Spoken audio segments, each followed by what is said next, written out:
Welcome. This is Bridge Maps with Steve. This is where I share what I'm learning about bridge and how I organize it.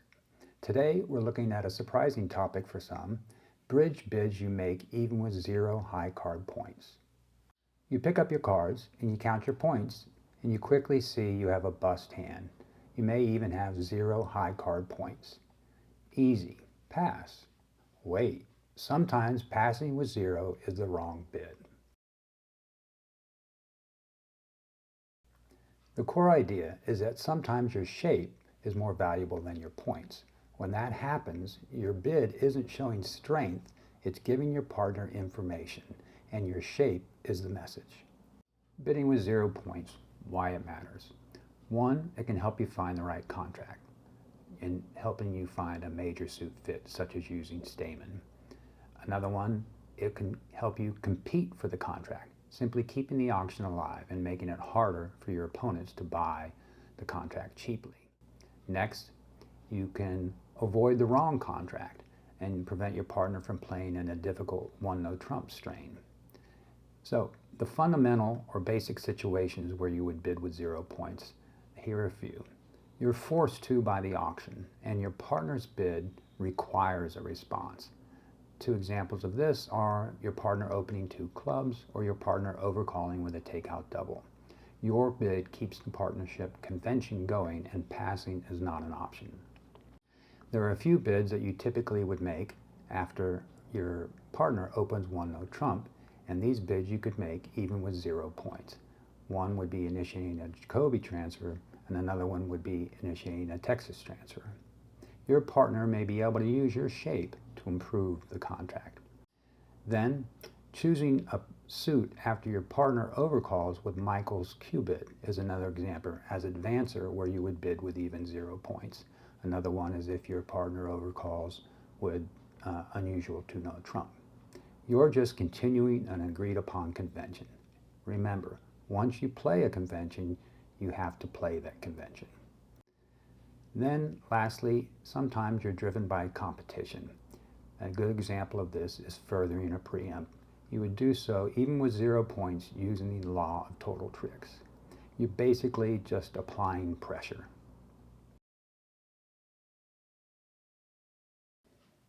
Now I'm going to go through the maps for some various situations where you would bid with even 0 points and also show some examples. I'm going to go through quite a few, but I will provide a copy, a PDF version of these linked in the description to the video.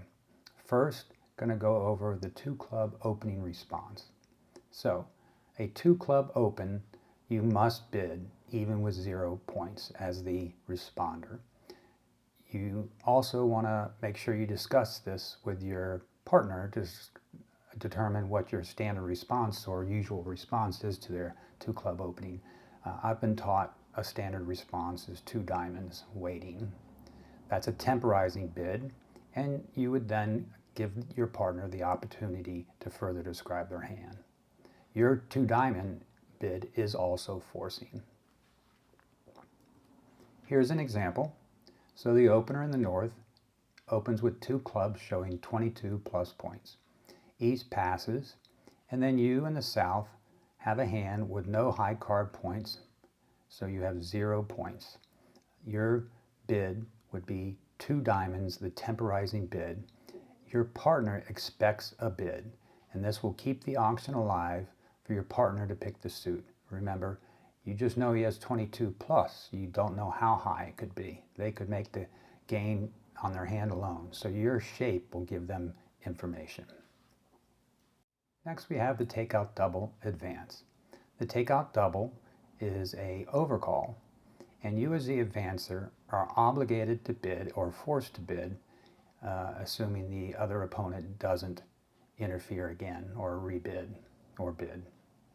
So, as advancer, you initially choose the strain. It's a forced response. You would show your best and longest suit. If you're 0 to 8 points, you would bid at the next level, even with 0 points. Your partner wants to know your shape. They have the strength, and your shape may give them extra value. Here's an example. The opener does so with 1 diamond. your partner doubles, so they are short in the opening suit, the diamonds, and they have 3 of the other suits, and they have opening count. Assuming South passes, you must bid. Now, if South did bid, that takes off the force. But in this case, you would look at your hand, and you hold 0 points. But again, your response is forced, so you would show your 4-card major in this case. You would show the hearts by bidding 1 heart, and typically, usually, pass on the rebid. Next, I'm going to look at the initiating Jacoby transfer. So, in a Jacoby transfer, when a partner opens in 1 no trump, and you, the responder, hold 5 of a major, you would want to show that major, and you would do so even with 0 points. Your bid would show nothing about your points, and your bid is not a question. You are giving your partner information. Here's an example. So, your partner opens with 1 no trump, so they have 15 to 17 and are balanced, and they have at least 2 of every suit. East passes. Then you, as a responder in the South, you look at your hand and you have 0 high card points, but you have 5 hearts. You would still transfer. You would transfer to hearts by bidding 2 diamonds, which is forcing, showing your 5-card major, and you're looking for a major fit. Your partner would bid 2 hearts to accept the transfer. You would then pass on the rebid if you had 0 points, and you would at a minimum be playing in a 7-card fit. Your partner in the North will then decide what their next bid would be based on their hand. But the value is in your shape. Next, we're going to look at weak Staymans, another bid over 1 no trump where you're trying to find a major fit.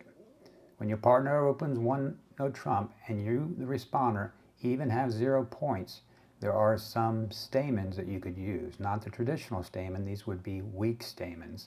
There are 2 you could use, garbage Stayman or crawling Stayman.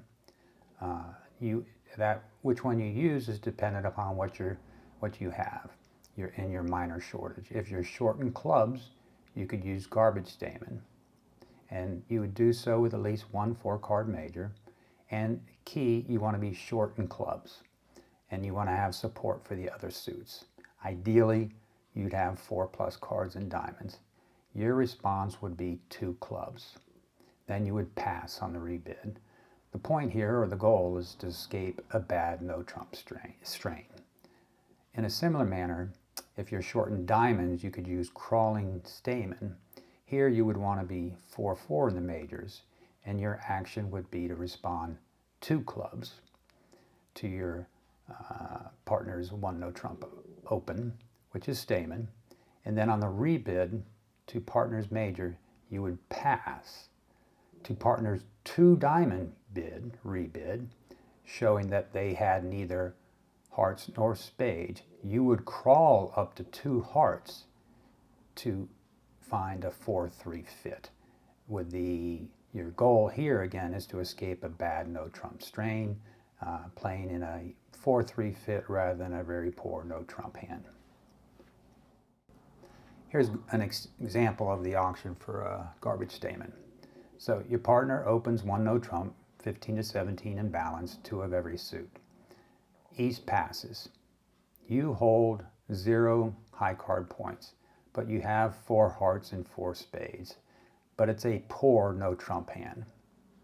You would still bid, but only do so, as I said on the previous description, when you're short in clubs.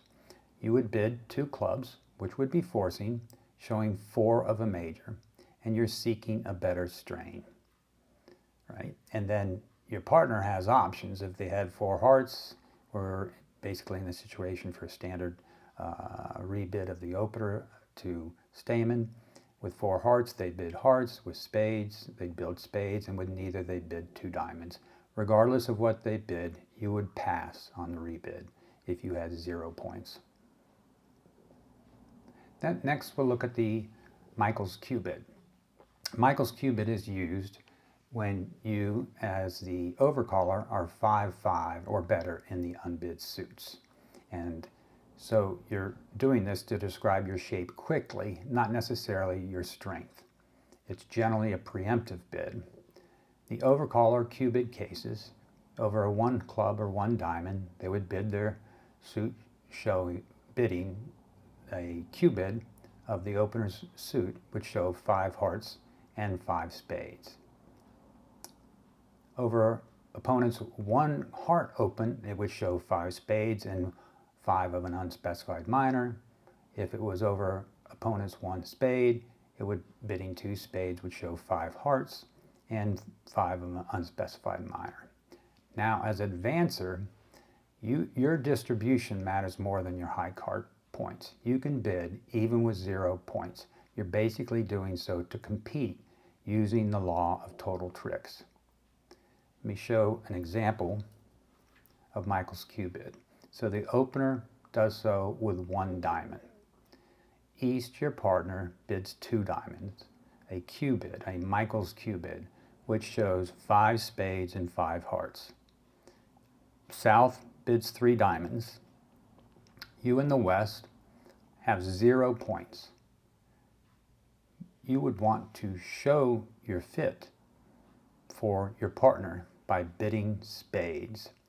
You know they have 5 and you have 4. You are competing and you're using the law of total tricks. So you do so because you know your partner has 5 of the suit and you have 4 of the suit. So that's 9, and you can go to the 3 level. Next, we'll look at no trump interference. So this is when you use no trump interference over your opponent's 1 no trump open. First, going to look at using don't. Don't is a overcaller bid. Your options with don't are basically bidding 2 clubs to show 5 clubs in another suit, 2 diamonds to show diamonds in a major, 2 hearts to show both majors, and then you would bid 2 spades, which would be natural, meaning you have 6, but it would generally be weakish in spades. If you were strong in spades, you'd double first, then rebid your suit. Now, in the advancer, if your partner uses the double as the no trump interference, they're showing a single long suit with points in that suit, and it's a forcing bid. So as advancer to your partner's overcall of using don't over 1 no trump and overcalling with a double, and a pass by the opponent, 2 clubs is your required bid, even with 0 points. Let's look at the example for that. So opponent opens 1 no trump, 15 to 17 and balanced in 2 of every suit. Your partner doubles and you know they're using don't. Remember, if you use a convention such as don't, you use the convention. You have to use the convention. So you know your opponent has a 6-card suit if they doubled using don't over 1 no trump. Here you look at your hand with 0 points, you would still bid. You would bid 2 clubs, basically a required bid, meaning no matter what you have, you bid 2 clubs and you would let your partner pick the suit and you would pass on the rebid. Lastly, going to look at furthering the preempt. This is where your partner opens using a preempt, a weak 2 or a 3 level or higher preempt. In this case, the opener, your partner, did so with 2 spades holding 6 plus spades. East, still competing, went to 3 diamonds, overcalling. Now you look at your hand and you have 0 points, but you have 3 spades. You would show your fit. Again, you'd be using the law of total tricks and you're competing. Your partner's 6 plus your 3 gives you 9 spades, which is safe to bid at the 3 level. You likely would factor in vulnerability on cases like this, and maybe the other cases that I went through too. So those are some, the map for using bids with 0 points and some examples for them. I will, as I said, post these if you'd like to review them further. Bidding with 0 points at the right time isn't misleading. It's showing your partner valuable shape and giving them the information they can use to your partnership's advantage. The key point is to recognize when you have a bid with only 0 points. You need to focus, think, and consider all your options before reacting. Sometimes 0 points is not a pass. Sometimes your partner needs your shape more than your strength. In those situations, bidding with 0 points is the right bridge play. Remember, 0 points doesn't always mean 0 value. Your shape can be exactly the information your partner needs. Thank you for joining me. I hope this was helpful. See you next time.